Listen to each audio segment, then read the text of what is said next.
একে অপরের পণ্যে আরোপ করা শুল্ক সাময়িক সময়ের জন্য কমাতে রাজি হয়েছে যুক্তরাষ্ট্র ও চীন। 14 মে থেকে পরবর্তী 90 দিনের জন্য পাল্টাপাল্টি ওই শুল্ক 115% কমাতে রাজি হয়েছে দুই দেশ। 12 মে এক যৌথ বিবৃতিতে জানানো হয়েছে বিষয়টি।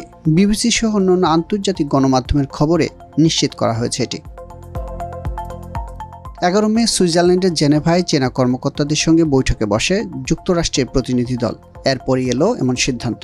ব্লুমবার্গ বলছে এই পদক্ষেপ বাণিজ্য উত্তেজনা কমাবে, সেই সঙ্গে নিজেদের বিরোধ মিটিয়ে ফেলতে 3 মাসেরও বেশি সময় পাবে বিশ্বের শীর্ষ অর্থনীতির দুটি দেশ।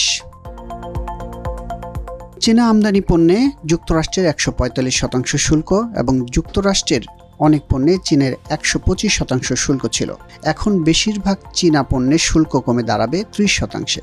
মার্কিন পণ্যে চীনের শুল্ক হবে মাত্র 10%। যৌথ বিবৃতিতে আরও বলা হয়েছে, দুই দেশ অর্থনৈতিক ও বাণিজ্য সম্পর্ক নিয়ে আলোচনার ক্ষেত্রে একটি প্রক্রিয়া দাঁড় করানোর ব্যাপারে একমত হয়েছে।